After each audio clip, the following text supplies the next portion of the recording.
الحمد لله وكفى وسلام على عباده الذين اصطفى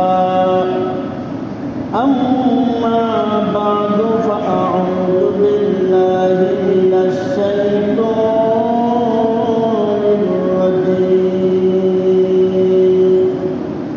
بسم الله الرحمن الرحيم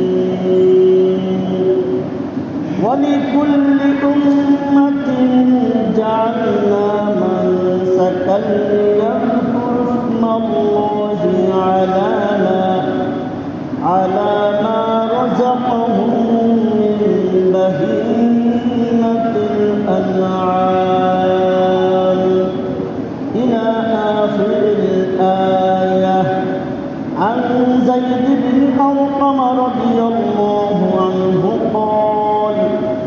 قال أصحاب رسول الله صلى الله عليه وسلم يا رسول الله ما هذه الأضاحي؟ قال سنة أبيكم. قالوا فما لنا فيها يا رسول الله؟ قال بكل شعرة حسنة. قالوا فالصوف يا رسول الله؟ قال بكل شعرة من الصوف حسنة. بارك الله لنا ولكم بالقرآن العظيم ونفعنا وإياكم بالآيات والذكر الحكيم. اللهم صل على محمد وعلى آل محمد كما صليت على إبراهيم وعلى آل إبراهيم إنك حميد مجيد. اللهم بارك على محمد وعلى آل محمد كما باركت على إبراهيم وعلى آل إبراهيم إنك حميد مجيد. محترم حاضرین، মহান আল্লাহ রব্বুল আলামিনের দরবারে অসংখ্য শুকরিয়া।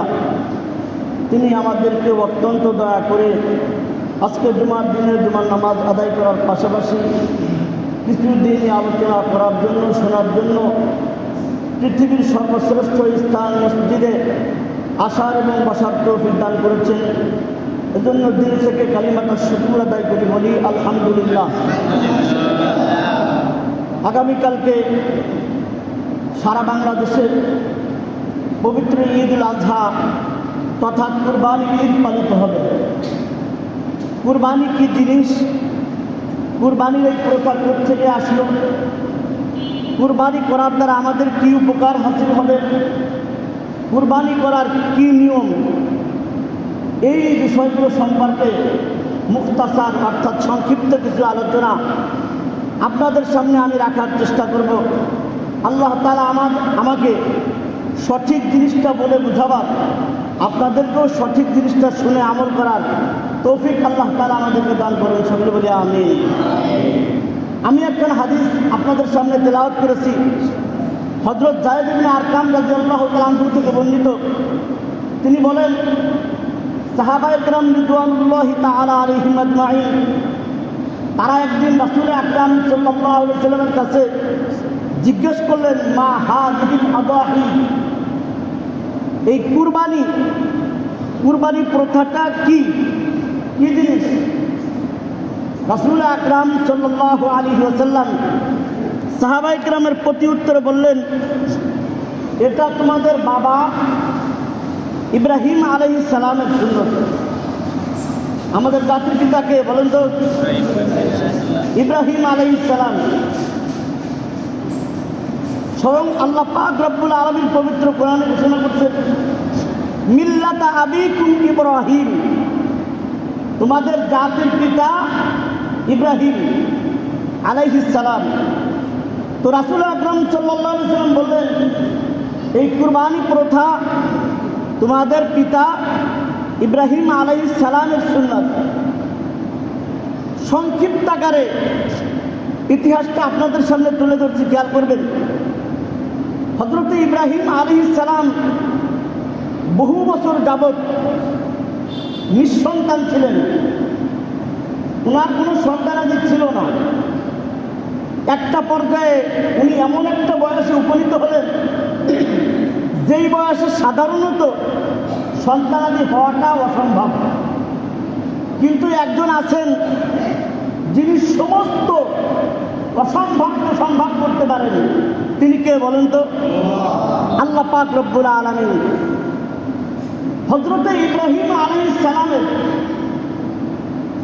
অন্তর আল্লাহ তাআলার ভালোবাসায় পরিপূর্ণ ছিল। আল্লাহ তাআলার শক্তিমত্তার প্রতি, শক্তির প্রতি তার অগাধ বিশ্বাস ছিল যে আল্লাহ তাআলা যে কোনো সময় যা কিছু ইচ্ছা তিনি তাই করতে পারেন। তিনি সর্বশক্তিমান, আল্লাহু আলা কুল্লি শাইইন কাদির, তিনি সব কিছুর উপরে ক্ষমতাবান।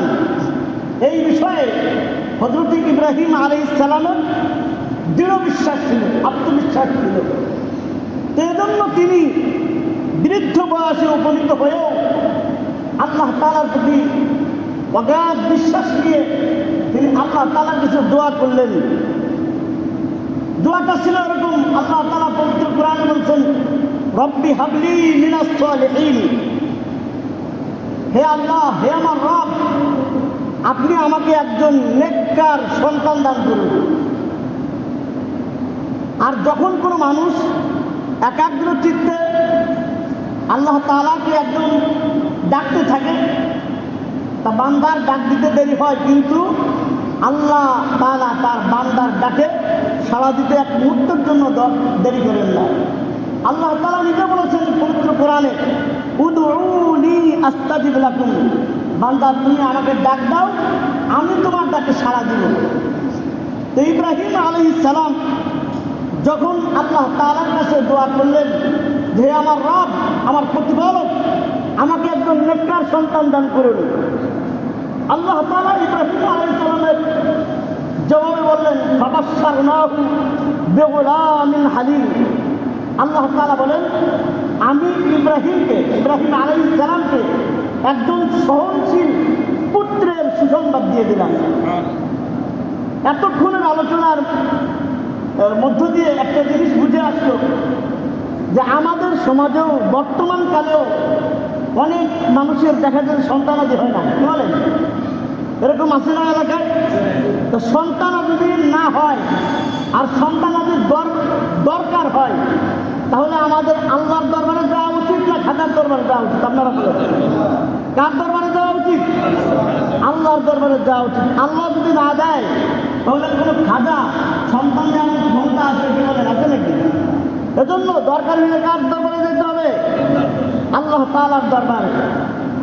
তো আল্লাহ পাক রব্বুল আলামিন হযরত ইব্রাহিম আলাইহিস সালামকে একজন সহনশীল পুত্রের সুসংবাদ দিলেন, সন্তান দান করলেন। নাম তার হযরত ইসমাঈল আলাইহিস সালাম। ইসমাঈল আলাইহিস সালামের জন্মের পরে বৃদ্ধ বয়সের সন্তান, অত্যন্ত মহব্বতের ভালোবাসার সন্তান, আল্লাহ তাআলার পক্ষ থেকে ইব্রাহিম আলাইহিস সালামের উপরে পরীক্ষা শুরু হলো যে ইব্রাহিমের অন্তরে তার সন্তান ইসমাঈলের মহব্বত বেশি নাকি আমি আল্লাহর প্রতি মহব্বত বেশি।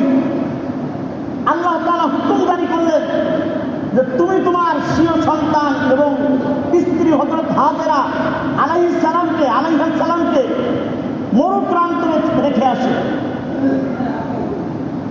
যেই কথা সেই কাজ, কোনো প্রকারের প্রশ্ন করলেন না যে আল্লাহ এতদিন পর একজন সন্তান দান করছো, এই অসহায় একজন নারীকে ওই মরু প্রান্তরে রেখে আসবো, এরকম কোনো প্রশ্ন করেন নাই তিনি। আল্লাহ তাআলার হুকুম হয়েছে স্বীয় সন্তান ইসমাঈল আলাইহিস সালাম এবং তার স্ত্রী হাজেরা আলাইহিস সালামকে নিয়ে মোর প্রান্তরে রেখে তিনি ফিরে চলে আসতেছেন। স্ত্রীর মহব্বত, সন্তানের মহব্বত অন্তরে ছিল, চোখ দিয়ে দরদর করে পানি ছড়তেছে, কিছু বলতে পারতেছে না। হাজেরা আলাইহিস সালাম পাঁচ পিছনে পিছনে আসতেছেন যে আপনি আমাদেরকে এই মরু প্রান্তরে, জনমানবহীন মরু প্রান্তরে এখানে রেখে যাচ্ছেন, আমরা এখানে কীভাবে থাকবো? এরকম কোনো কিছু তো আপনি বলে গেলেন না। হালকা কিছু খাবার আর পানি আছে, এটা দিয়ে আর কয়দিন চলবে? এক পর্যায়ে হযরতে হাজেরা আলাইহিস সালাম বললেন যে আপনি তো একজন আল্লাহ তাআলার জালিলুল কদর পয়গম্বর, আপনি তো এত নিষ্ঠুর হতে পারেন না। আপনি আমাদেরকে কার ইশারায় রেখে যাচ্ছেন? আপনি কি আমাদেরকে ওই আল্লাহ তাআলার ইশারায় রেখে যাচ্ছেন? ইব্রাহিম আলাইহিস সালাম মুখে জবাব না দিয়ে মাথা নেড়ে হাসির জবাব দিলেন, হ্যাঁ, আমি তোমাদেরকে ওই আল্লাহ তাআলার নির্দেশে, তার ইশারায় তোমাদেরকে এইখানে রেখে যাচ্ছি। হযরত হাজেরা আলাইহিস সালাম কি একটা জবাব দিয়েছিলেন, ইতিহাসের স্বর্ণাক্ষরে রেখে রাখার মতো একটা কথা। হযরত হাজেরা আলাইহিস সালাম বললেন যে যেহেতু আপনি আমাদেরকে আল্লাহ তাআলার নির্দেশে রেখে যাচ্ছেন, তাহলে আমার এখন আর কোনো চিন্তা নাই, টেনশন নাই। আমি এমন আল্লাহর প্রতি ঈমান আনি নাই যে আল্লাহ আমাকে এই মরু প্রান্তরে খাবার পৌঁছাতে পারে না। আল্লাহ তাআলা জনমানবহীন মরু প্রান্তরেও খাবার পৌঁছানোর মতো ক্ষমতা আছে না নাই? কি বললেন? তো হযরত হাজেরা আলাইহিস সালাম এবং ইসমাইল আলাইহিস সালামকে ওই জনমানবহীন মরু প্রান্তরে রেখে তিনি চলে আসলেন। ঘটনা অনেক লম্বা, এর আশপাশে অনেক কথা আছে, সেগুলোর ভিতরে আমি যাইতেছি না, মূল কথাগুলো বলতেছি। তো হযরত ইসমাইল আলাইহিস সালাম আস্তে আস্তে বড় হতে লাগলেন। কুরআনুল কারীমের মধ্যে আসছে ফালাম্মা বালাগা মাআহু সা'য়া, যখন তিনি এমন একটা বয়সে গেলেন যে যখন বাচ্চারা দৌড়াদৌড়ি করে, কিছু বড় যখন হয় দৌড়াদৌড়ি করে, বাবার সাথে বাজারে যায়, মসজিদে যায়, বিভিন্ন জায়গায় যায়, তখন আরো মহব্বত বাড়ে না কমে? কি বলেন? মহব্বতটা আরো বাড়ে। এবার আল্লাহ তাআলার পক্ষ থেকে আরো বড় পরীক্ষা আসলো। হযরত ইব্রাহিম আলাইহিস সালাম একটা স্বপ্ন দেখলেন। স্বপ্নটা কি ছিল? এই স্বপ্নটা হযরত ইব্রাহিম আলাইহিস সালাম তার স্বীয় সন্তান হযরত ইসমাঈল আলাইহিস সালামের কাছে বর্ণনা করতেছেন। ইব্রাহিম আলাইহিস সালাম বললেন, ইয়া বুনাইয়া, হে আমার আদরের সন্তান। ইয়া ইবনি কিন্তু বলতে পারতেন, হে আমার ছেলে। আমরা অনেক সময় বলি হে বেটা এদিকে, আবার অনেক সময় আদর করে বাবা এদিকে আসছে। তো দুটার মধ্যে ভিন্নতা আছে না নাই? কি বলেন? হযরত ইব্রাহিম আলাইহিস সালাম অত্যন্ত মহব্বত করে, ইয়া বুনাইয়া, হে আমার আদরের সন্তান, ইন্নী আরা ফিল মানাম, আমি স্বপ্ন দেখলাম, আন্নী আযবাহুকা, আমি তোমাকে জবাই করতেছি। আমি তোমাকে কি করতেছি? জবাই করতেছি। ফানজুর মাযা তারা, এই ব্যাপারে তোমার মতামতটা কি? আমি রাত্রিবেলায় স্বপ্ন দেখলাম যে আমি তোমাকে জবাই করতেছি, এই ব্যাপারে তোমার মতামতটা কি? তো হযরত ইসমাঈল আলাইহিস সালাম ভবিষ্যতে নবী হবেন, তা যিনি ভবিষ্যতে নবী হবেন তার জবাবটা তো এরকম। আর নবীদের স্বপ্ন, নবীদের স্বপ্নটারও ওহী, আমাদের স্বপ্ন কিন্তু ওহী না। নবীদের স্বপ্ন ছিল ওহী, আমাদের স্বপ্ন সঠিকও হতে পারে, ব্যতিক্রম হইতে পারে। এখন স্বপ্ন দেখছি ওইটা পালন করতেই হবে এমন কোনো আবশ্যকতা নাই, কিন্তু নবীদের স্বপ্ন ছিল ওহী। তো হযরত ইব্রাহিম আলাইহিস সালাম স্বীয় সন্তান ইসমাঈল আলাইহিস সালামের কাছে স্বপ্নের বর্ণনা দিলেন, বললেন ফানজুর মাযা তারা, এখন তোমার মতামতটা কি? তো হযরত ইসমাঈল আলাইহিস সালাম যে জবাব দিলেন, বাপের যেমন সন্তানকে ডাকছে আদর করে, হে আমার আদরের সন্তান, তো ইসমাঈল আলাইহিস সালামও জবাব দেখেন কিভাবে বলে। উনিও কিন্তু বলতে পারতেন হে আমার আব্বা, ইয়া আবি, এরকম কিন্তু বলেন নাই। উনি বলছেন ইয়া আবা তিফআল মা তুমার, হে আমার শ্রদ্ধেয় পিতা, হে আমার শ্রদ্ধেয় সম্মানিত পিতা, ইয়া আবাতি তিফআল মা তুমার, আপনি স্বপ্নে যে বিষয়ে আদিষ্টিত হয়েছেন, আপনাকে স্বপ্নে যে বিষয়ে আদেশ করা হয়েছে আপনি আপনার আদেশ পূর্ণ করেন। ছাতা জীবনী, অচিরেই আপনি আমাকে পাবেন ইনশাআল্লাহু মিনাস সাবিরিন, আল্লাহ চাইলে আপনি আমাকে ধৈর্যশীলদের অন্তর্ভুক্ত দেবেন। সুবহানাল্লাহ। হযরত ইব্রাহিম আলাইহিস সালাম আল্লাহর হুকুম পালন করার জন্য হযরত ইসমাঈল আলাইহিস সালামকে নিয়ে মিনা প্রান্তরের দিকে রওনা শুরু করলেন। মিনা প্রান্তরের দিকে রওনা শুরু করলেন। প্রতিমধ্যেও অনেক কিছু ঘটনা সংঘটিত হয়েছে, সেদিকে আমি যাচ্ছি না।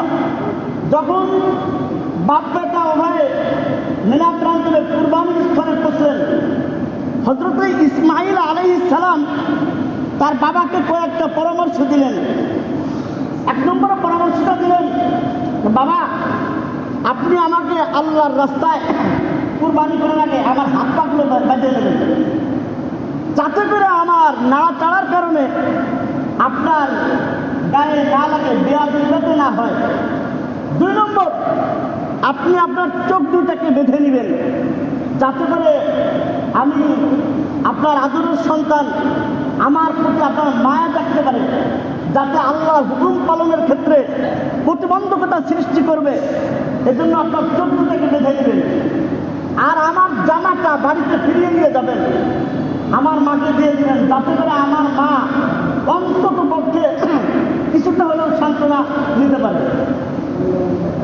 এত আদরের সন্তান আল্লাহ রাস্তায় কুরবানি করে দেবে, সেই সন্তান যখন বাবাকে উদ্দেশ্য করে এই পরামর্শগুলো দিচ্ছিলেন, তখন বাবার অন্তরে অবস্থা কেমন হয়েছিল আপনারা যারা বাবা আছেন কিছুটা হলেও অনুভব করতে পারতেছেন।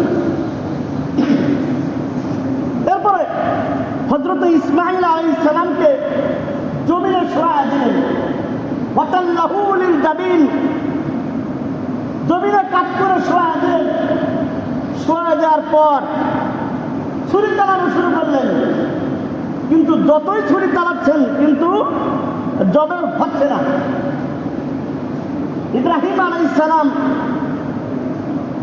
ছুরিকে জিজ্ঞেস করলেন, কিরে তোর বৈশিষ্ট্য তো কেটে ফেলা, তা আমি যে এত ছুরি চালাচ্ছি কাটতেছে না যে? আল্লাহ তাআলা ছুরির জবান খুলে দিলেন। সম্ভব না অসম্ভব? কি বলেন? আল্লাহ তাআলা ছুরির জবান খুলে দিলেন। ছুরি বলতেছে যে ইব্রাহিম, এখানে তো প্রেমের খেলা চলতেছে, তোমাকে যেমন আল্লাহ তাআলা ছুরি চালানোর নির্দেশ দিয়েছেন, ওই আল্লাহ আমাকে কাটার জন্য নিষেধ করে দিয়েছে। এদিক দিয়ে আল্লাহ পাক রব্বুল আলামিন হযরত জিবরাইল আলাইহিস সালামকে জান্নাতি দুম্বা দিয়ে পাঠালেন যে ইব্রাহিম তার সন্তানের গলা কাটার আগেই ওই মিনা প্রান্তরে তোমাকে পৌঁছতে হবে। তো হযরতে জিবরাইল আলাইহিস সালামের ভাষ্য ছিল এরকম যে হযরতে ইব্রাহিম আলাইহিস সালাম তার স্বীয় সন্তান ইসমাঈল আলাইহিস সালামের গলা কাটার আগেই আমি জিবরাইল মিনা প্রান্তরে পৌঁছে গেছি। অথচ তিনি তখন ছিলেন সিদরাতুল মুনতাহায়। তো উনি বললেন যে আমি ছুরি চালানোর আগেই আমি মিনা প্রান্তরে পৌঁছে গেছি। হযরত ইসমাঈল আলাইহিস সালামের স্থলে জান্নাতি দুম্বা দিয়ে দিলেন, কুরবানি হয়ে গেল। জিবরাইল আলাইহিস সালাম যখন উপর থেকে আসতেছিলেন, তখন তিনি আল্লাহু আকবার বলে ঘোষণা দিয়েছিলেন। এই ঘোষণা শোনার পর হযরত ইব্রাহিম আলাইহিস সালাম বললেন লা ইলাহা ইল্লাল্লাহ, আর ইসমাঈল আলাইহিস সালাম তিনি নিচের থেকে বললেন আল্লাহু আকবার ওয়া লিল্লাহিল হামদ। এইটাই হলো আমাদের তাকবীরে তাশরীফ।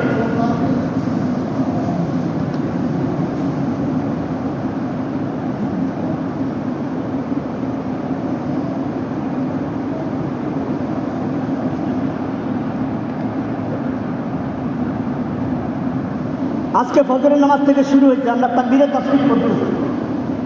এই যে সেই তাকবীরে তাশরীফ, তো কুরবানি হয়ে গেল।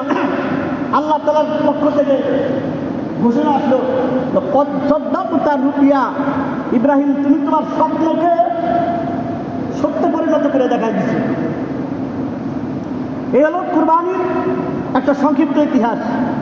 রাসূল আকরাম সাল্লাল্লাহু আলাইহি ওয়াসাল্লাম সাহাবীদেরকে বললেন যে কুরবানি প্রথাটা তোমাদের পিতা হযরত ইব্রাহিম আলাইহিস সালামের সুন্নাত, মনে আছে তো হাদিস। এরপরে সাহাবায়ে কেরাম জিজ্ঞেস করলেন যে ইয়া রাসূলুল্লাহ, আমরা যদি কুরবানি করি, এই কুরবানিতে আমাদের উপকারিতাটা কি, আমরা পাবো কি? রাসূল আকরাম সাল্লাল্লাহু আলাইহি ওয়াসাল্লাম বললেন কুরবানির পশুর প্রত্যেকটি পশমের বিনিময়ে তোমাদেরকে একটা করে নেকি দেওয়া হবে। সাহাবায়ে কেরাম আবার জিজ্ঞেস করলেন যে ইয়া রাসূলুল্লাহ, কুরবানির পশুটা যদি একদম পশম বিশিষ্ট হয়, অনেক পশু আছে, অনেক পশম, যেমন ভেড়া, এরকম যদি হয়, আল্লাহ রাসূল সাল্লাল্লাহু আলাইহি ওয়াসাল্লাম বললেন তাও তার প্রত্যেকটি পশমের বিনিময়ে তোমাদেরকে একটা করে নেকি দেওয়া হবে। আমি আপনাদেরকে ছোট্ট করে একটা প্রশ্ন করি, একদম ছোট একটা প্রাণীও যদি আপনার আমার কাছে দেওয়া হয়, আর যদি বলা হয় যে গণনা করে দেখো তো এটার গায়ে কতগুলো লোম আছে, কতদিনের গুণে শেষ করা যাবে বলেন তো আপনারা? গুণে শেষ করা সম্ভব? তার মানে কেমন যেন বোঝা যাচ্ছে যে আল্লাহ পাক রব্বুল আলামিন কুরবানির বিনিময়ে তার বান্দাকে অসংখ্য নেকি দান করেন। এখন কথা হলো কুরবানির কিছু মাসলা মাসাইল আমি গত জুমায় বলছিলাম। আজকে আমরা কুরবানির পশুটা কীভাবে সঠিকভাবে জবাই দিতে পারি, এই সংক্রান্ত দুই একটা মাসলা আপনাদের সামনে আমি বলার চেষ্টা করছি, খেয়াল করে শুনবেন, এগুলো কাজে লাগবে। একমাত্র আল্লাহর সন্তুষ্টির জন্য এবং ইবাদত মনে করে কুরবানির পশু জবাই করবে, লোক দেখানোর উদ্দেশ্যে জবাই করবে না। লোক দেখানোর উদ্দেশ্যে যদি জবাই করা হয় তাহলে খালি গোস্ত খাওয়া হবে, কুরবানি হবে না। জবাই করার সময় বিসমিল্লাহ আল্লাহু আকবার বলা সুন্নাত, শুধু বিসমিল্লাহ বলে জবাই করলেও হয়ে যাবে। জবাই করার পূর্বে দুয়া জানা না থাকলে শুধু বিসমিল্লাহ বলে জবাই করলেও কুরবানি সহি হবে। জবাইকারীর উপর বিসমিল্লাহ পড়া ওয়াজিব, যে জবাই করবে তার উপর বিসমিল্লাহ পড়া কি ওয়াজিব। অনুরূপভাবে যে জবাইকারীর সহযোগী হবে তার উপর ওয়াজিব। সহযোগী বলতে বোঝানো হয়েছে ওই ব্যক্তিকে যে ছুরি চালানোতে অংশগ্রহণ করে, যারা পা ইত্যাদি ধরার ক্ষেত্রে সহযোগী হয় তারা নয়। অনেক সময় দেখা যায় যে আমরা যখন আপনাদের বাড়িতে জবাই করতে যাই, হুজুর আপনি খালি সবাই দেন, এরপরে বাকিটা আমরা করতে পারবো। জবাইতে যারা অংশগ্রহণ করবে তাদেরও বিসমিল্লাহ বলতে হবে।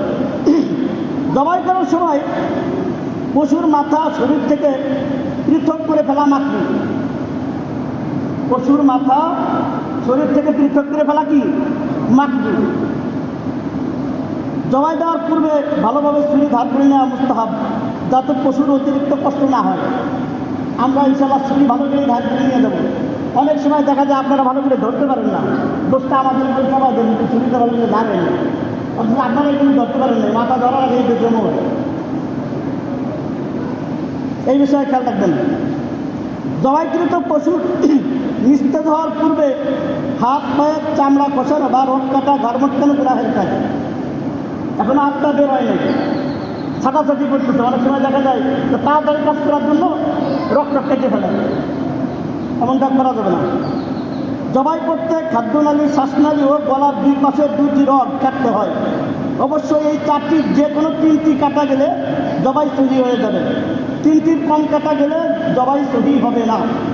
চারটার তিনটি কাটা গেলে জবাই সহি হয়ে যাবে, কিন্তু যদি এর কম হয় তাহলে জবাই সহি হবে না। এইবার কিছু মাসলা কুরবানির গোশত সংক্রান্ত কিছু মাসলা।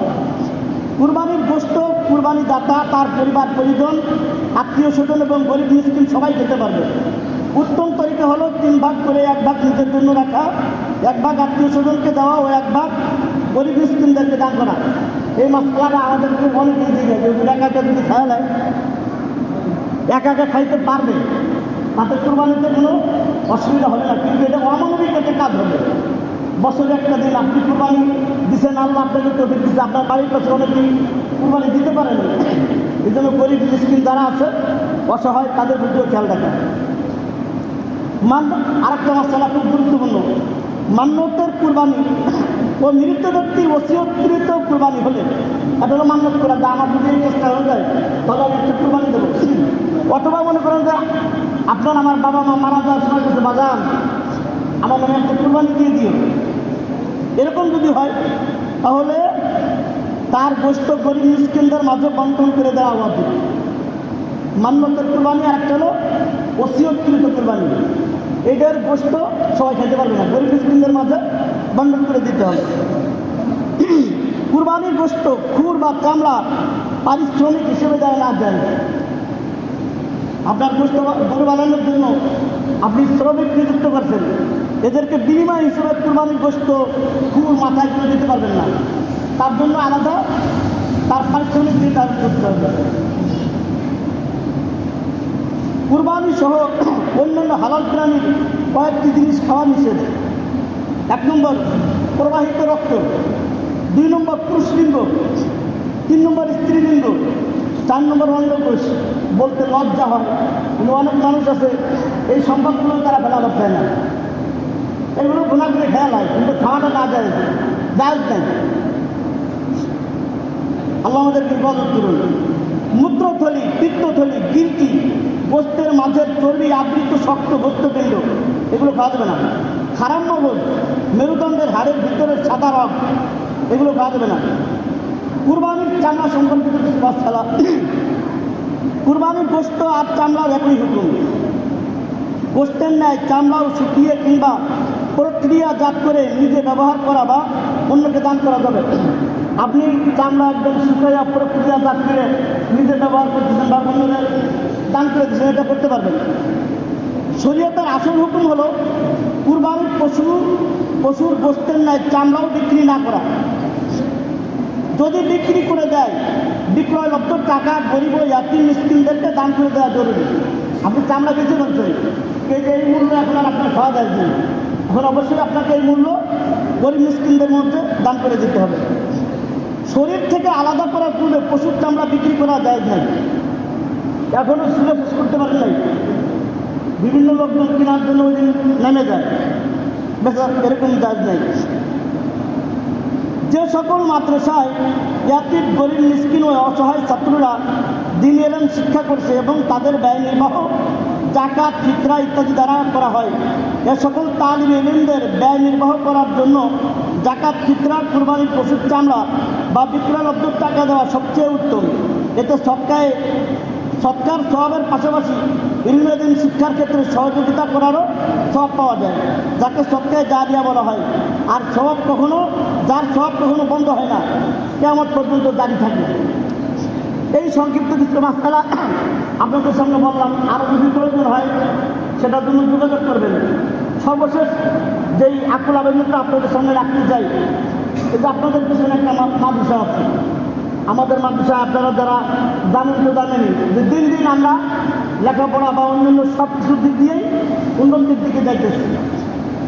আর এই বিষয়ে লেখাপড়া বা অন্যান্য সব কিছু উন্নত করার জন্য আপনাদের একান্ত সহযোগিতা দরকার। এজন্য আপনাদের কাছে আমাদের আকুল আবেদন থাকবে যে আপনাদের চামড়াটা আমাদের মাদ্রাসায় দিয়ে দেবেন, এতে আপনার সবচেয়ে জারিয়ার একটা সওয়াব হবে। এজন্য এলাকায় যারা আছি তারা খুব খেয়াল রাখবো যে চামড়া যাতে অন্য কোথাও যাতে না যায়। একটু যদি দেরিও হয় তারপরে আমরা চামড়াটা ইনশাল্লাহ আনবো। আর যারা বাসীরা আছেন, বাকি বা অন্যান্য যারা আছেন তাদের কাছেও আমাদের আকুল আবেদন থাকবে, আপনাদের পশুর চামড়াটা আমাদের এখানে ইনশাল্লাহ দেওয়ার চেষ্টা করবেন। আল্লাহ তাআলা যে কথাগুলো বললাম আমাকে আপনাকে সকলকে আমল করার তৌফিক দান করুন। সকলে বলি আমিন। ওয়া আখিরু দাওয়ানা আলহামদুলিল্লাহি রাব্বিল আলামিন। সবাই একটু বসেন, একটু কথা বলবেন, একটু বসেন।